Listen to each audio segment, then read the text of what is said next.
स्वागत है आपका हमारे YouTube चैनल एक्सेलेंट शिक्षा पर। अगर आप क्लास 10th के स्टूडेंट हैं और आप लोग दो सब्जेक्ट जो आप लोगों के लिए बहुत ज़्यादा इंपॉर्टेंट है, साइंस और मैथमेटिक्स, इन दोनों में कमजोरी फील करते हैं तो ये चैनल आप लोगों के लिए बहुत ज़्यादा इंपॉर्टेंट रहेगा। जैसे कि आप लोग एक्सेलेंट शिक्षा के बारे में सुन रहे हैं, जान रहे हैं और देख भी रहे हैं, तो आप लोग इसे एक बार ट्राई कीजिए, पढ़ने का ट्राई कीजिए, फ्री में अच्छी सी नॉलेज देखिए और आप लोग वास्तव में अच्छे नंबर प्राप्त करेंगे। आपको एक बहुत अच्छा बूस्ट भी मिलेगा। आप लोगों में साथ में ये भी बता दो, अगर आपको नोट्स चाहिए, प्रॉब्लम का किसी चीज़ का सॉल्यूशन चाहिए तो आप क्रोम ब्राउजर ओपन कीजिए, सर्च कीजिए एक्सेलेंट शिक्षा।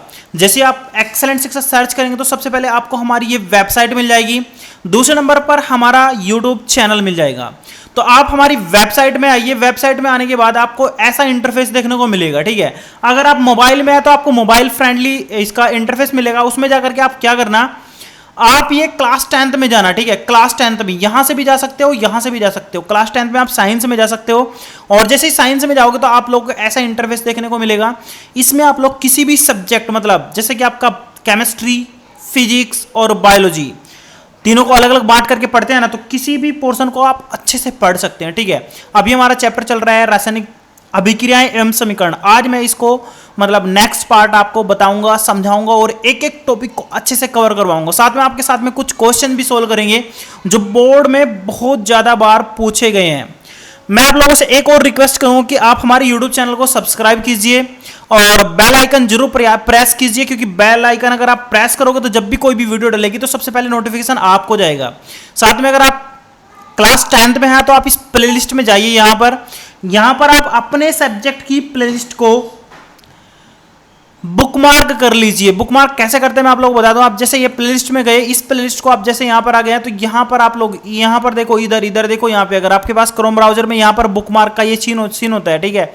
आप इसको जब बुकमार्क करेंगे तो कोई भी जब भी नई वीडियो डलेगी तो आपके सामने एक पॉपअप आ जाएगा, ठीक है। आप यहां से इस पॉपअप को देख करके वीडियो देख सकते हैं। अभी हमारे पास तीसरा पार्ट आज चलेगा, मतलब पहले मैंने सिलेबस बताया, फिर मैंने चैप्टर आपका फर्स्ट स्टार्ट किया है, आज मैं उसका सेकंड पार्ट लेकर के आपके सामने आया हूं। तो चलते हैं पार्ट की ओर। आप लोग बिल्कुल ध्यान से देखिए, वीडियो को लेंथी ना होने की टेंशन मत लीजिए। मतलब आप ऐसा मत सोचिए कि वीडियो बहुत ज़्यादा लेंथी हो रही है और हमें छोटी छोटी वीडियो में पढ़ना चाहिए, नहीं। अगर आपको पढ़ना है, मेहनत करनी है तो आप लोग वीडियो को शुरू से लेकर लास्ट तक जरूर देखिए। चलते हैं। तो सबसे पहले मैं अपने नोट्स की तरफ चलता हूँ। ये हमारा नोट्स ओपन हो गया और मैं इसको कर लेता हूँ स्क्रीन को बड़ा, ताकि आप लोगों को अच्छा दिखे। तो यहाँ पर मैंने सब कुछ आपके बोर्ड के पेपर से उठा करके कुछ क्वेश्चंस भी रखे हैं और एक एक हेडिंग को आपको समझाने के लिए यहाँ पर सेटअप किया है। तो यहाँ पर देखिए आप लोग, सबसे पहले इस वीडियो में हम 3 टॉपिक कवर करेंगे। सबसे पहले तो इस क्वेश्चन को देखेंगे। ये क्वेश्चन आपका यूपी बोर्ड में बहुत बार पूछा गया है और ये क्वेश्चन आपका 3 नंबर में भी आया है। क्वेश्चन ऐसे पूछा है कि आप इस समीकरण को संतुलित कीजिए। आपको संतुलन करना आना चाहिए। मैंने पिछली वीडियो में भी आपको बहुत अच्छे एग्जाम्पल करके बताए थे और यहां पर भी आपको एक ये एग्जाम्पल करके दिखाऊंगा। उसके बाद चलते हैं रासायनिक समीकरण की सीमाएं और प्रकार। किसी अभिक्रिया को आप देख करके कैसे बताएंगे कि यह अभिक्रिया हुई है या नहीं, और इस अभिक्रिया का मतलब उत्पाद क्या बन सकता है, ऐसा मतलब आप कैसे मतलब पता कर सकते हैं, वो भी यहाँ पर हम जानेंगे। और अभिक्रियाएं कितने प्रकार की होती हैं वो भी हम यहाँ पर देखेंगे।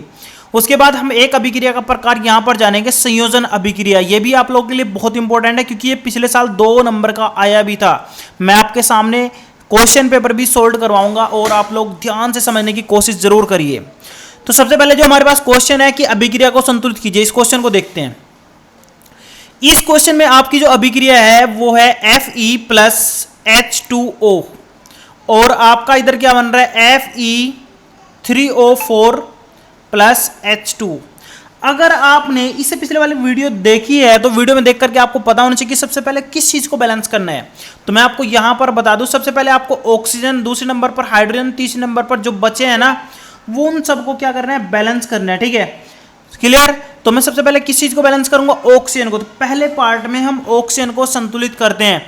तो इधर ऑक्सीजन आपका कितना है, 4 है, इधर आपका कितना है, 1। तो आप बैलेंस कैसे करोगे, तो दोनों तरफ 4 से मल्टीप्लाई कर दोगे। इसके 4 से मल्टीप्लाई करने से ये बैलेंस होगा कि नहीं। तो आपका जो पहला स्टेप होगा वो आपका स्टेप इस तरीके से हो जाएगा कि Fe प्लस आपने किससे मल्टीप्लाई किया है, 4 से, 4H2O और इधर आपका Fe मतलब कितना था, इधर Fe3O4 प्लस H2। अभी मैंने पहले स्टेप में सिर्फ ऑक्सीजन को बैलेंस किया है। किस चीज को बैलेंस किया? ऑक्सीजन को। अब मैं दूसरे स्टेप में चलता हूं। दूसरे स्टेप में हमें हाइड्रोजन को संतुलित करना होता है। किसको संतुलित करना होता है? हाइड्रोजन को। तो आप एक बार यहां पर हाइड्रोजन देखना कितनी है। इधर हाइड्रोजन, इस तरफ हाइड्रोजन है 4 गुना तो 8 हाइड्रोजन है, और इधर आपकी कितनी है? इधर आपकी कितनी है? 2। तो आपको किससे मल्टीप्लाई करनी पड़ेगी? 4 से मल्टीप्लाई करनी पड़ेगी। तो 4 से मल्टीप्लाई करके ये आपका 8 हो जाएगा। तो आपकी अब रिएक्शन किस तरह की हो जाएगी? Fe प्लस 4H2O, इधर आपका कितना जाएगा? Fe3O4 प्लस इधर आपका कितना जाएगा? 4H2। तो अब इस स्टेप में आपकी हाइड्रोजन भी बैलेंस हो गई है। अब जो बचा रहता है तीसरे स्टेप में आपको क्या करना होता है? देखो मैंने आपको बताया कि पहले स्टेप में आपको हाइड्रोजन बैलेंस करना है, दूसरे में आपको हाइड्रोजन, सॉरी पहले में ऑक्सीजन, तीसरे में आप जो बचे रहेंगे ना उनको सबको बैलेंस कर देंगे। तो उन सबको बैलेंस कैसे करेंगे?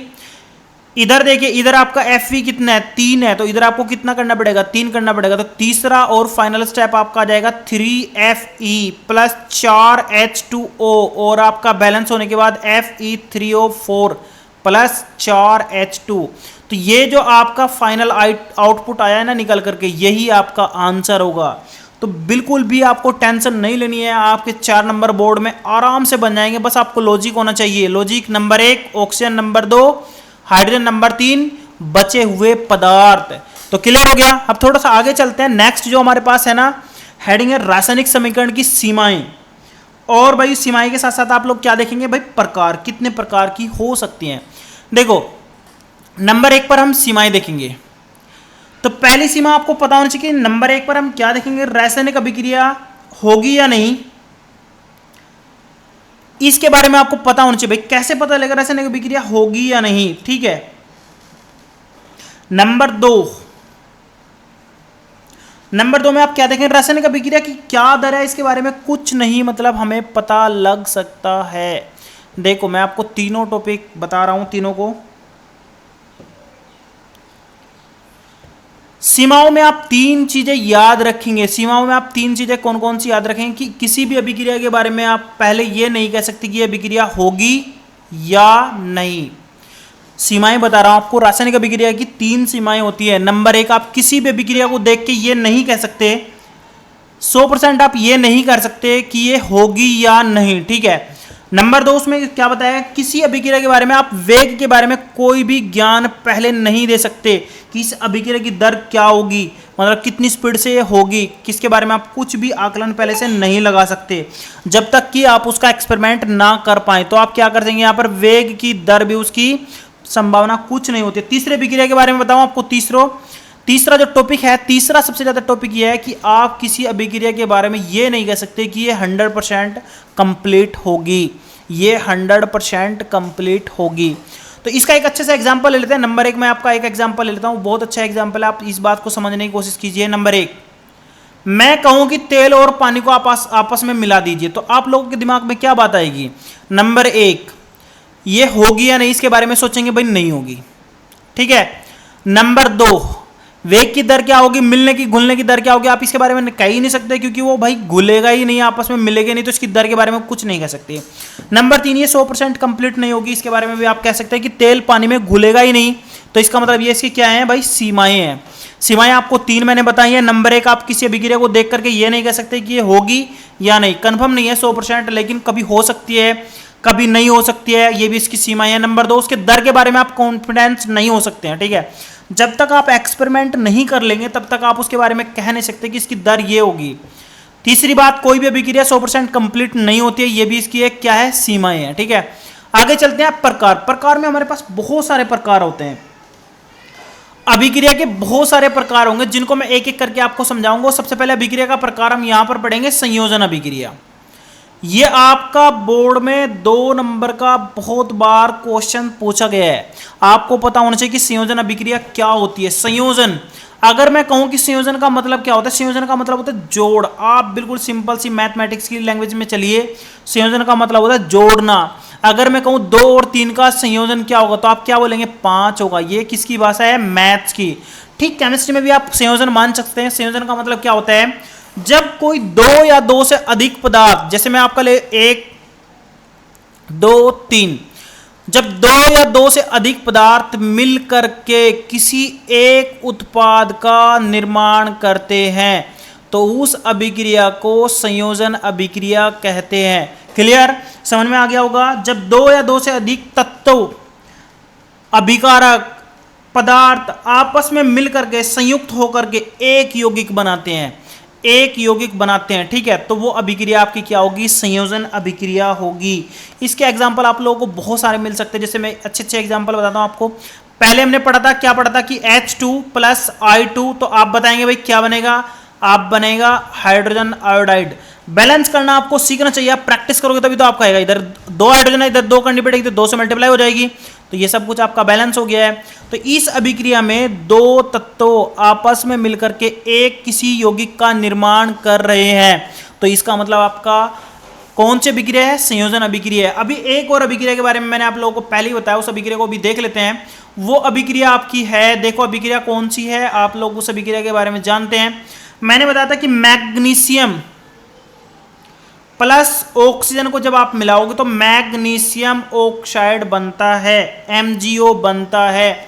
अगर इसको भी बैलेंस करने की बात आ जाए तो दो ऑक्सीजन तो इधर भी आपका क्या हो जाएगा? दो हो जाएगा, तो इधर भी आपका दो हो जाएगा। तो इस अभिक्रिया में भी आपके दो पदार्थ तत्व या यौगिक मिलकर के क्या बना रहे? किसी एक यौगिक का निर्माण कर रहे हैं। तो ये कौन सी अभिक्रिया हुई? आपकी संयोजन अभिक्रिया हुई। कौन सी अभिक्रिया हुई? संयोजन अभिक्रिया हुई। अब थोड़े से कुछ क्वेश्चन है, छोटे मोटे क्वेश्चन है, मैं उनके बारे में डिस्कस कर लेता हूं जो बोर्ड में पूछे गए हैं। मैं एक छोटा सा क्वेश्चन लिख लेता हूं यहां पर आप लोगों के लिए। क्वेश्चन है, वायु में जलाने से पहले मैग्नीशियम रिबन को साफ क्यों किया जाता है? एक अगर मैग्नीशियम की पत्ती लेते हैं, जब आप इसको जलाते हैं, जलाने से पहले इसको हमेशा क्या करना पड़ता है? जलाने से पहले इसको साफ करना होता है। से पहले इसको क्या करना होता है? साफ करना होता है, साफ करना होता है। तो अभी देखा आपने, जब भी मैग्नीशियम होगा, तो अभी ऊपर थोड़ा सा हम इसका एग्जांपल देख लेते हैं। जब भी मैग्नीशियम होता है ना आपका, तो वो वायु की ऑक्सीजन के साथ में रिएक्शन करके मैग्नीशियम ऑक्साइड बना लेता है। और जो मैग्नीशियम ऑक्साइड होता है ना, वो जलने से बिल्कुल क्या कर देता है? उसको सुरक्षित रखता है, जलने नहीं देता है। उसकी ऑक्साइड की परत को हटाने के लिए हमें क्या करना पड़ता है? उसको साफ करना पड़ता है। तो क्वेश्चन का आंसर क्या होगा कि मैग्नीशियम की रिबन को जलाने से पहले इसलिए साफ किया जाता है क्योंकि मैग्नीशियम जो होता है ना, वो ऑक्सीजन के साथ में रिएक्शन करके मैग्नीशियम ऑक्साइड बना लेता है। ये परत उसको जलने से रोकती है, उसको साफ करके तभी उसको हम क्या कर सकते हैं? जला सकते हैं। तो क्वेश्चन अच्छा है और आप लोग इसको क्वेश्चन को आराम से अच्छे से समझने की कोशिश करें। थोड़ा सा आगे चलते हैं, उसने बताया निम्नलिखित रासायनिक अभिक्रिया के लिए संतुलित रासायनिकरण समीकरण लिखिए। एक क्वेश्चन दिया है उसने, इसमें मैं एक ही क्वेश्चन आपको डिस्कस करूंगा। उसने क्वेश्चन बताया कि हाइड्रोजन, चलो मैंने लिख दिया हाइड्रोजन। उसने बताया क्लोराइड Cl2, और रिएक्शन बना करके उसने बताया हाइड्रोजन क्लोराइड बन रहा है, तो मैंने बना दिया HCl। तो आपको क्या करना है? रिएक्शन लिखनी है और उसको बैलेंस करना है। तो इसमें तो कुछ भी नहीं है, सबसे पहले आपको हाइड्रोजन नहीं देखना है क्योंकि ऑक्सीजन है ही नहीं। इधर दो है तो इधर दो करने के लिए आपको दो करना पड़ेगा, ये लो बैलेंस हो गई। तो ये रिएक्शन आप ऐसे बैलेंस कर सकते हैं। अच्छा क्वेश्चन है आप लोगों के लिए, आप इसको आराम से बैलेंस कर सकते हैं, ठीक है। आगे चलते हैं, थोड़ा सा एक और क्वेश्चन देख लेते हैं। उसने बताया क्वेश्चन में संतुलित रासायनिक समीकरण क्या है?